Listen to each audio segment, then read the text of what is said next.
अगर अभी तक हमने मोनोक्रोमेटिक लाइट डाली थी और फिर इंटरफेरेंस पैटर्न को ऑब्जर्व किया था, पर अब हम वाइट लाइट यूज़ कर रहे हैं। क्या कर रहे हैं? वाइट लाइट यूज़ कर रहे हैं इंटरफेरेंस पैटर्न में, तो क्या फ़र्क पड़ेगा? अब जो वाइट लाइट होती है ना, इसको इंपॉर्टेंट पॉइंट्स हेडिंग डालना, और फर्स्ट इंपॉर्टेंट पॉइंट का फर्स्ट पॉइंट है ये कि when white light is used, तो क्या होगा? When white light is used. तो जब हम वाइट लाइट यूज़ करेंगे, वाइट लाइट में क्या होते हैं? 7 कलर्स होते हैं। 7 कलर्स होंगे। विबग्योर होगा। तो अब ध्यान से देखो, अभी हमने XN मतलब जो डिस्टेंस था, जैसे हमने बोला कि सेंट्रल ब्राइट फ्रिंज से जो P पॉइंट था उससे डिस्टेंस की, यहाँ पर ब्राइट फ्रिंज बनती थी, इस पॉइंट पे ब्राइट फ्रिंज बनती थी, उसका डिस्टेंस x है। तो इसका formula n lambda capital D upon small d, या 1 2 3 कुछ भी हो सकता है n की जगह पर। अब देखो लैम्डा विबग्योर में यहाँ से यहाँ जाने पर लैम्डा इंक्रीज होता है, वेवलेंथ इंक्रीज होती है, तो रेड की वेवलेंथ ज़्यादा होगी। रेड की वेवलेंथ ज़्यादा होगी तो x यानी कि डिस्टेंस भी ज़्यादा होगा, मतलब रेड सेंटर से दूर बनेगा, r ऐसे बनेगा।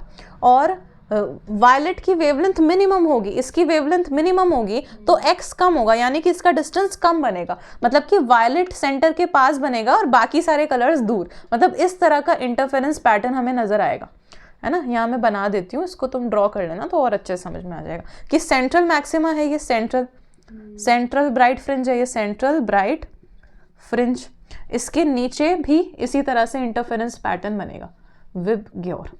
ठीक है, वायलेट सबसे पास में बनेगा क्योंकि उसकी वेवलेंथ कम है, तो ये x की वैल्यू भी कम आएगी, और रेड सबसे दूर में बनेगा क्योंकि इसकी वेवलेंथ ज़्यादा है, तो x की वैल्यू ज़्यादा आएगी। तो इस तरह का इंटरफेरेंस पैटर्न दिखेगा, तुम्हें सारे कलर्स दिखाई देंगे, सबके लिए अलग अलग बैंड्स तुम्हें दिखाई देंगे, एकदम कलरफुल स्क्रीन दिखाई देगी। ठीक है, इस तरह की। इसको बना लो,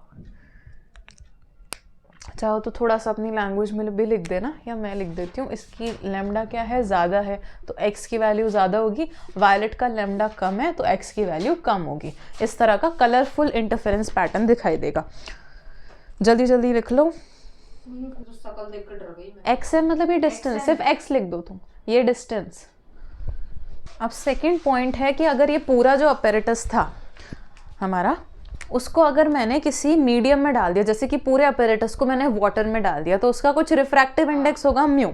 ठीक है, तो किसी म्यू रिफ्रैक्टिव इंडेक्स के अंदर, if medium has a refractive index, if medium has a refractive index mu, तब क्या फॉर्मूला बनेगा? अब देखो, इस तरह का स्लिट अरेंजमेंट था हमारे पास। ठीक है, ये हमारी स्क्रीन थी, ये स्लिट थी S1, ये स्लिट था S2, इस तरह का अरेंजमेंट था। यहाँ पर कुछ सेंट्रल ब्राइट फ्रिंज बनती थी। अगर मैंने स्लिट 1 और स्लिट 2 दोनों के आगे रिफ्रैक्टिव इंडेक्स का कुछ लगाया, जैसे कि ये मैंने ग्लास लगाया, ये ग्लास लगाया, दोनों का सेम रिफ्रैक्टिव इंडेक्स है, तो कोई भी शिफ्ट नहीं होगा, क्योंकि जितना शिफ्ट इसकी वजह से होगा ना, उतना ही शिफ्ट इसकी वजह से होगा, तो ओवरऑल शिफ्ट कैंसिल आउट हो जाएगा। तो अगर मैंने दोनों स्लिट के सामने किसी रिफ्रैक्टिव इंडेक्स का मटेरियल लगा दिया तो फर्क नहीं पड़ेगा, पर अगर मैंने किसी एक स्लिट की तरफ लगा दिया, जैसे S1 की तरफ लगा दिया, तो पूरा जो अपैरेटस है वो ऊपर शिफ्ट हो जाएगा। मतलब अगर यहाँ पर P यहाँ पर बन रही थी ना इमेज, जो ऊपर शिफ्ट हो जाएगी। ठीक है, जिस साइड पे हमने लगाया मटेरियल उस तरफ शिफ्ट हो जाएगा, तो शिफ्ट का डायरेक्शन ये रहेगा। और फॉर्मूला क्या बन जाएगा? Beta upon lambda mu -1 into T, ये न्यू फॉर्मूला बन जाएगा पोजीशन के लिए। ठीक है, इसको लिख लो। नीचे वाले के लिए भी यही फॉर्मूला रहेगा। हाँ, अगर नीचे लगाया होगा तो नीचे शिफ्ट होगा, इसका उल्टा हो जाएगा, और फॉर्मूला सेम रहेगा। नहीं, माइनस प्लस कुछ नहीं, वो शिफ्ट है। ये x क्या बता रहा है? शिफ्ट है, कि कितना ये ऊपर शिफ्ट हो जाएगा अपनी ओरिजिनल पोजीशन से। हाँ, ये म्यू रिफ्रैक्टिव इंडेक्स का मटेरियल होगा। t क्या है? इस रिफ्रैक्टिव इंडेक्स मटेरियल की थिकनेस है t। अच्छा, अब रिफ्रैक्टिव इंडेक्स का हमने कोई मटेरियल डाल दिया ना, तो उसके लिए वेवलेंथ क्या चेंज होगी? न्यू वेवलेंथ क्या हो जाएगी?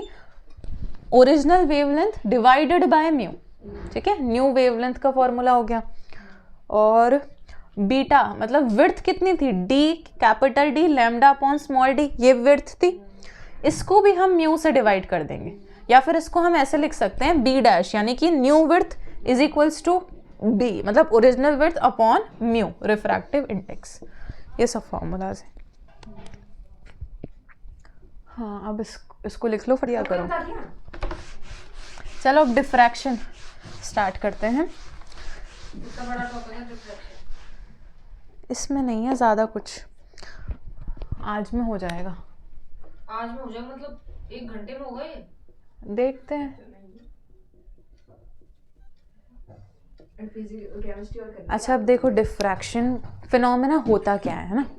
डिफ्रैक्शन क्या होता है कि जब भी ये एक ऐसा फिनोमेना है जब लाइट किसी भी ऑब्स्टिकल से टकराता है और उस ऑब्स्टिकल के कॉर्नर से बेंड हो जाता है। अब देखो हमने जो स्लिट्स ली थी, इन स्लिट्स से कॉर्नर से होगी बेंडिंग और इसी फिनोमेना को हम बोलेंगे डिफ्रैक्शन। अब ये जो डिफ्रैक्शन है मतलब लाइट की बेंडिंग है। किसी भी ऑब्स्टिकल से टकराने पर ऑब्स्टिकल के कॉर्नर से अगर लाइट बेंड हो रही है तो इस फिनोमेना को क्या बोलते हैं? डिफ्रैक्शन बोलते हैं। एक क्वेश्चन आता है, why diffraction of sound is easily observable but diffraction of light is not easily observable. अब इसका मतलब क्या है कि अगर ये रूम मैंने बंद कर दिया तो भी बाहर है ना, मम्मी तक के रूम में अगर मैं इस लेवल पे चिल्ला रही हूँ, इस लेवल पे बोल रही हूँ तो मम्मी तक आवाज़ आ रही होगी, है ना। थोड़ी बहुत तो आ रही, थोड़ी बहुत क्या ज़्यादा ही आ रही होगी मम्मी तक आवाज़, उस रूम तक भी आवाज़ आ रही होगी। हाँ बिल्कुल क्लियर। अभी अभी उनकी आवाज़ आ रही है अपन को, है ना। तो ऐसा क्यों? क्योंकि जो भी ये ऑब्स्टिकल है ना, इनकी जो साइज़ है वो ज़्यादा है और साउंड की वेवलेंथ इन ऑब्स्टिकल के साइज़ की कंपैरिजन में। मतलब इसका मतलब क्या है कि वेवलेंथ फॉर साउंड की वेवलेंथ होती है इन टर्म्स ऑफ सेंटीमीटर, पर लाइट की वेवलेंथ होती है इन टर्म्स ऑफ एंगस्ट्रॉम। मतलब लाइट की वेवलेंथ बहुत ज़्यादा कम है पर साउंड की वेवलेंथ बहुत ज़्यादा है। अब देखो अगर इस रूम में मैंने लाइट जला दी और सारी खिड़की विड़की सब बंद है, दूसरे रूम तक लाइट नहीं आती है, पूरा अंधेरा है, उस रूम में कोई बंदा सो रहा है, उसको पता भी नहीं है यहाँ लाइट चल रही है ना, तो उसमें डिफ्रैक्शन बहुत कम हो रहा है, कॉर्नर से बेंडिंग बहुत कम हो रही है, ऑब्स्टिकल से बेंडिंग बहुत कम हो रही है। क्यों? क्योंकि बेंडिंग होने के लिए वेवलेंथ ऑब्स्टिकल के साइज के कंपेरेबल होनी चाहिए, तभी डिफ्रैक्शन होता है। तो साउंड का डिफ्रैक्शन इसलिए हो पाता है क्योंकि हमारे आसपास जितने भी ऑब्जेक्ट्स होते हैं वो सेंटीमीटर के साइज के ही होते हैं, सेंटीमीटर के टर्म्स के होते हैं। ये पेन है, ये भी डिफ्रैक्शन कर रहा है साउंड का, क्योंकि ये क्या है? सेंटीमीटर के टर्म्स में। तो हमारे आसपास जितने भी ऑब्जेक्ट्स होते हैं वो सेंटीमीटर के टर्म्स में होते हैं, मतलब साउंड की वेवलेंथ के कंपेरेबल साउंड उनका साइज होता है, इस वजह से वो डिफ्रैक्शन कर लेते हैं। पर क्योंकि लाइट की वेवलेंथ बहुत ज़्यादा कम होती है, एंगस्ट्रॉम में होती है, तो इसके लिए हमें कुछ ऐसा ऑब्स्टिकल बनाना पड़ता है जो कि एंगस्ट्रॉम के लेवल का साइज का हो, क्योंकि ऑब्स्टिकल का साइज जब तक वेवलेंथ ऑफ लाइट के कंपेरेबल नहीं होगा तब तक डिफ्रैक्शन नहीं होगा। ये बात समझ में आ गई? ये मैं लिखवा दूंगी। अभी वापस बताऊं कि डिफ्रैक्शन तभी होगा जब साउंड की वेवलेंथ ऑब्स्टिकल के वेवलेंथ के बराबर हो, और साउंड की वेवलेंथ होती है सेंटीमीटर के टर्म्स में, ठीक है, सेंटीमीटर में होती है। एग्जैक्ट बताऊं क्या मैं कितने सेंटीमीटर होती है? मैंने लिख रखा है 10 सेंटीमीटर से 100 सेंटीमीटर तक होती है साउंड की वेवलेंथ। लिख लेते हैं अपन, 10 सेंटीमीटर से 100 सेंटीमीटर तक होती है साउंड की वेवलेंथ। और हमारे आसपास जितने भी ऑब्जेक्ट है ये लगभग 10 सेंटीमीटर का ही तो होगा, 10-13 सेंटीमीटर तक का होगा ये। तो साउंड का डिफ्रैक्शन हमारे आसपास के सारे ऑब्जेक्ट कर पाते हैं क्योंकि वो सेंटीमीटर के टर्म्स में है, पर लाइट की वेवलेंथ एंगस्ट्रॉम में होती है, मतलब 10⁻⁻10। अब इतना छोटा ऑब्जेक्ट हमारे आसपास नहीं है, तो लाइट का डिफ्रैक्शन होना मुश्किल हो जाता है। ये बात समझ में आ गई? अब लिख लो, है ना, ये साथ साथ लिखना अब डेफिनेशन द फिनोमेना। तू रहने दे भाई, पहली बार तो फिजिक्स में इंटरेस्ट आया था, इंटरेस्ट दो बोलते। अच्छा कोई बात नहीं, दीदी ने 3 बार बता दी वो बात, फिर भी अरे कोई बात नहीं, अब लिखो, चलता है। सेल्फ कंट्रोल चला जाएगा, बिल्कुल देख ले तू तो करके देख। कैसे होगा तो इसको ना देख, तो ये तुझे काम है स्कूल में, तुझे थोड़ी मैं तो नहीं जाऊँ, मुझे ऐसे बोल दिया 11 बजे करके बैठी है ये। अच्छा डिफ्रैक्शन कब होगा? जब वेवलेंथ कंपेरेबल होगी, is almost equal to the size of obstacle, ठीक है। अब क्योंकि हमें लाइट का डिफ्रैक्शन करवाना है ना, तो हम जो स्लिट्स बनाएंगे बहुत ज़्यादा छोटी बनाएंगे, इतनी छोटी कि वो लाइट के कंपेरेबल वेवलेंथ की हो जाए, तभी डिफ्रैक्शन होगा। ये बात समझ में आ गई? तो मैं इसको स्लैश करके साइज ऑफ स्लिट भी लिख रही हूँ, क्योंकि साइज ऑफ ऑब्स्टिकल तो साउंड के लिए लेंगे ना, और साइज ऑफ स्लिट लाइट के। मैं यहाँ पर डेटा लिख देती हूँ, साउंड की वेवलेंथ, लाइट की वेवलेंथ किसके कंपेरेबल होती है, ताकि तुम्हें दिक्कत नहीं है। फॉर साउंड दीदी आज 50 मत देना, आज ये 74 कुछ है ना, हाँ तो वो दे देना सारे 50 से ऊपर जो बचे हुए हैं। हाँ ठीक। फिर पूरा चैप्टर खत्म हो जाएगा। ऐसे क्या कर रही है, उस पूरे चैप्टर में पीवाई हो जाएंगे। फिर मैं कल करा दूंगी, वो बुक तो कल आएगी ना, वो चैप्टर पूरा हो जाएगा फिर आज खत्म। हाँ कर लेना फिर, तुम जितने हो तुम तो करते जाओ। 50 से ऊपर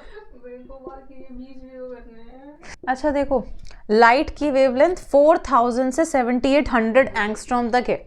एंगस्ट्रॉम मतलब 10 की पावर -10 से 7800 इंटू 10 टू द पावर -10, इसको लगभग 4 इंटू 10 टू द पावर -7 लिख सकते हैं, इतना मीटर से 78 into 10 to the power -8 metre तक, तो बहुत छोटा है।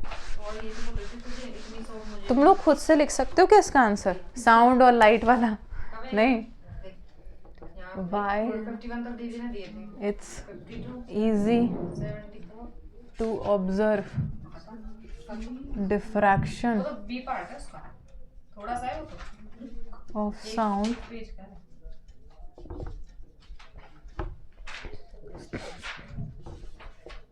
एक पेज का है। 22 क्वेश्चन है। इसे तो छोड़, ये तो बाद में भी कर लेंगे, प्रीवियस ईयर तो चैप्टर को होगा। ये टोटल 22 पे 50 हो जाएंगे। अच्छा इसका आंसर क्या था? Because the wavelength of sound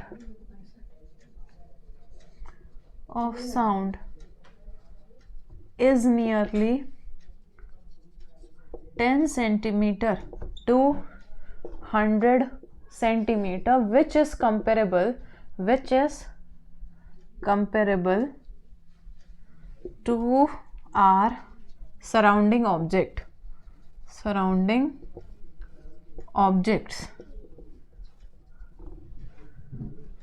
whereas the wavelength of light is very small,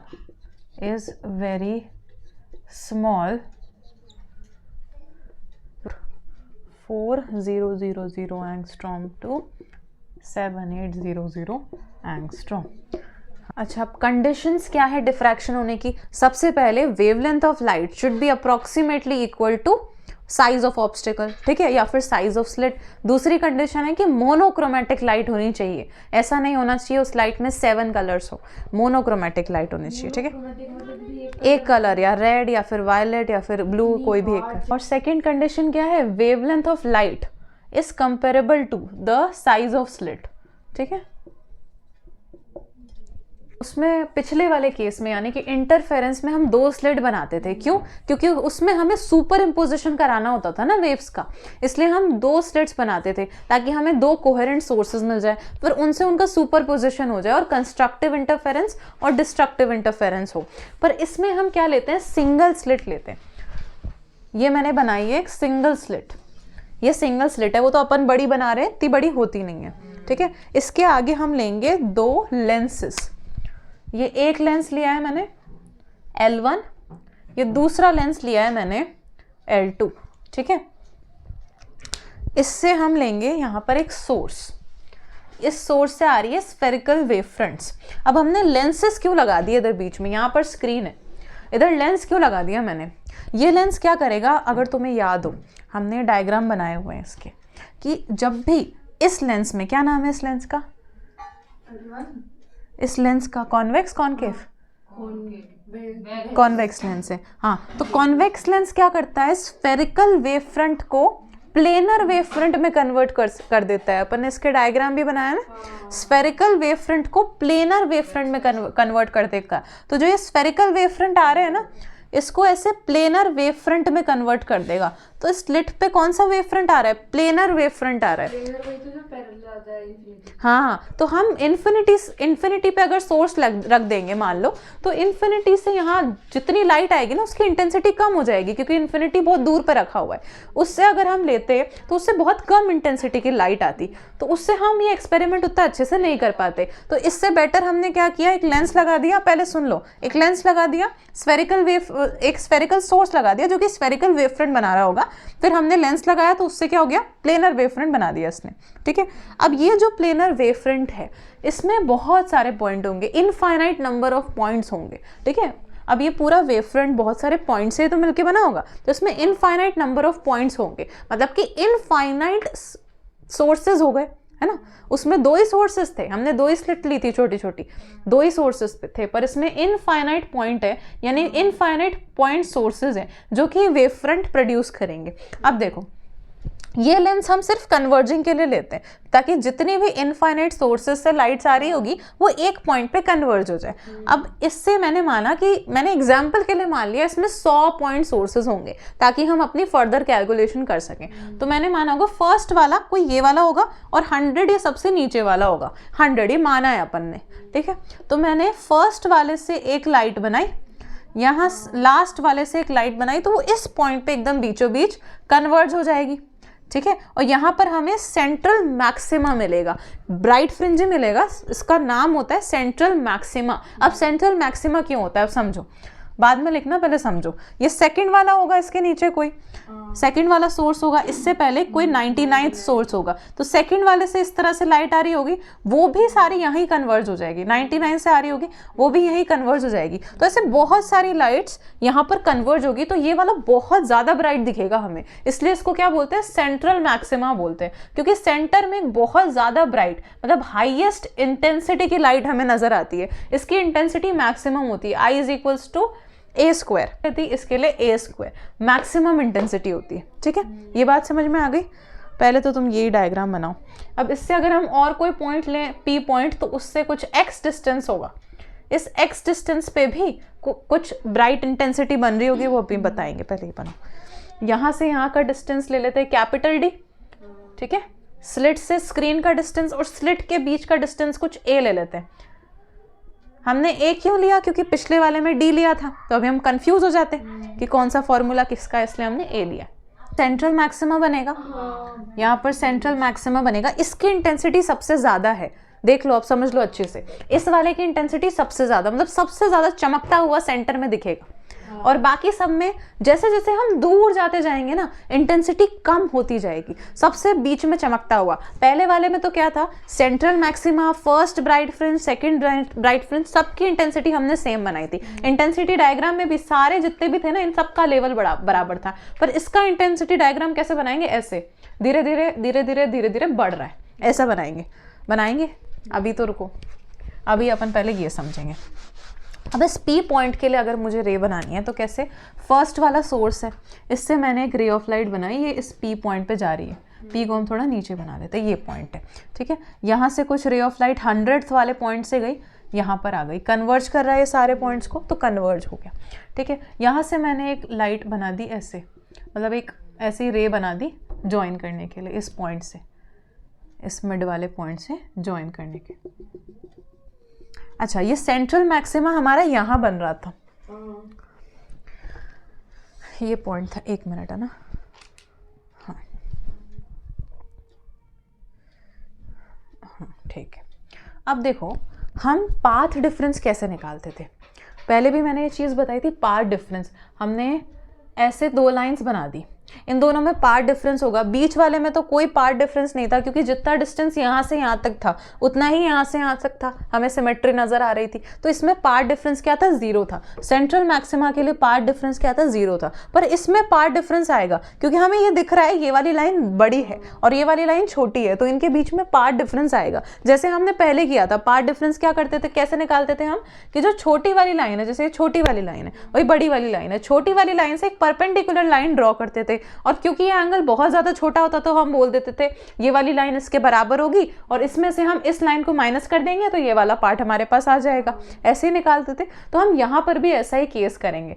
इसको मैं थोड़ा सा सीधा बना देती हूँ। तो मैंने इससे एक परपेंडिकुलर यहाँ पर ड्रॉ कर ली, ठीक है, इससे मैंने एक परपेंडिकुलर ड्रॉ कर ली। अब मैं बोल दूंगी ये वाली लाइन इस वाली लाइन के बराबर होगी। अभी तुमको थोड़ा ऐसा सा लग रहा होगा कि दीदी ये तो लाइन स्ट्रेट ही जा रही है, पर ये एंगल बहुत ज़्यादा छोटा है इसलिए ये लाइंस लगभग बराबर होगी। ये हमें दिखने में तो ऐसा लग रहा है कि थोड़ी सी टेढ़ी है, पर ये इतनी छोटी लाइंस है, इतना छोटा एंगल है कि लगभग एक दूसरे के ऊपर ही है, ठीक है। तो ये पूरी लाइन के इक्वल है। अभी मैं कुछ नाम दे देती हूँ, उसको ए बोल देते हैं, इस पॉइंट को कुछ बी नाम दे देते हैं, ये पी नाम है, इसको मैं कुछ एम नाम दे देती हूँ। तो A P is almost equals to M P हो जाएगा। अब यहाँ इस वाले एंगल को मैं थीटा डिफाइन कर देती हूँ। तो इस वाले एंगल के लिए साइन थीटा की वैल्यू हम क्या लिख सकते हैं, परपेंडिकुलर बी एम अपॉन ये 90 है ना, तो इसके लिए हाइपोटेनियस ये हो गई, इस हाइपोटेनियस को मैं ए लिख सकती हूँ अपॉन ए। तो बी एम को हम क्या लिख सकते हैं, ए साइन थीटा। यही तो पार्ट डिफरेंस है ना, इस पूरे में से इसको माइनस कर देंगे तो ये बचेगा पार्ट डिफरेंस। तो साइन थीटा की मदद से हमने B M upon hypotenuse B M upon A लिख दिया, तो ए साइन थीटा आ गया। इसको हम लगभग B M is equals to A tan theta भी लिख सकते हैं। ये तो हमारे पास आ गया पार्ट डिफरेंस।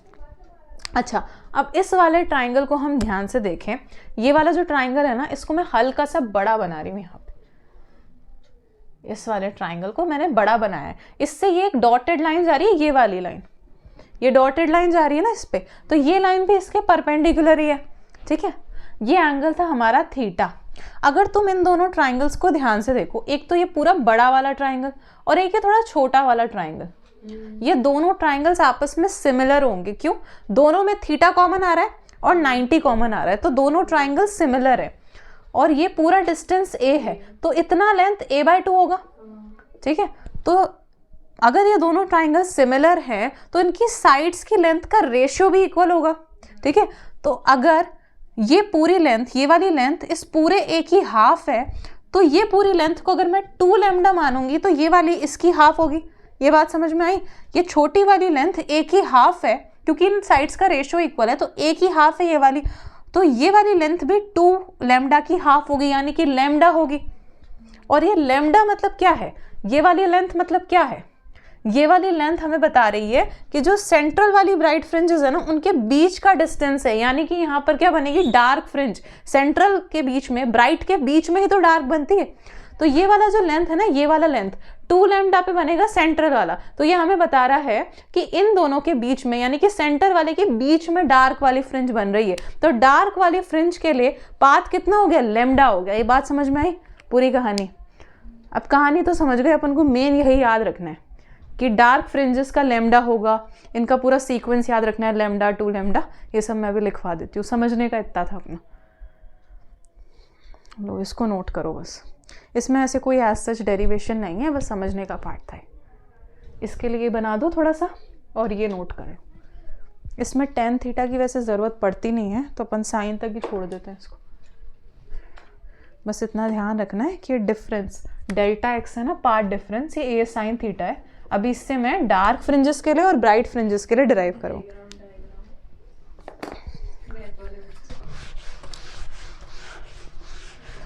अच्छा, जो डार्क फ्रिंजेस होती है ना, उसके लिए हम डिफ्रैक्शन में टर्म यूज़ करते हैं मिनिमा, और जो ब्राइट फ्रिंजेस बनती है उनके लिए मैक्सिमा, और जो सेंटर में सबसे ब्राइट बनती है उसको सेंट्रल मैक्सिमा, ठीक है। अब यहाँ पर हम दोनों के लिए केसेस पढ़ेंगे। फॉर मिनिमा मतलब डार्क फ्रिंजेस, डार्क फ्रिंज कब बनती है, जब डिस्ट्रक्टिव इंटरफेरेंस होता है। तो डिस्ट्रक्टिव इंटरफेरेंस या डिस्ट्रक्टिव सुपरपोजिशन। अच्छा, अभी मैंने बताया पार्ट डिफरेंस किस फॉर्म में आएगा, लैम्डा। पूरा बताया था ना ट्राइंगल बना के, लैम्डा, 2 लैम्डा, 3 लैम्डा, इनके मल्टीपल्स में आएगा। अब इसके लिए अगर मुझे फॉर्मूला बनाना हो तो मैं n लैम्डा लिख सकती हूँ। और पीछे ही अभी तुम देखो डेल्टा x को हमने a साइन थीटा भी लिखा था। पहले समझ लो थोड़ा सा। इस n लैम्डा, दोनों डेल्टा x है, तो मैं n लैम्डा को a साइन थीटा के इक्वल कर दूं, तो n lambda is equals to a sine theta. हमें ये भी याद रखना है, ये भी, ठीक है। अच्छा अब डार्क फ्रिंज है, माने कि इसमें कलर ही नहीं है, डार्क मतलब कलर ही नहीं है, कुछ भी नहीं है, तो इंटेंसिटी क्या होगी इसके लिए 0। अब फॉर मैक्सिमा यानी कि ब्राइट फ्रिंजेस, मैक्सिमा मतलब ब्राइट फ्रिंजेस, ब्राइट फ्रिंजेस के लिए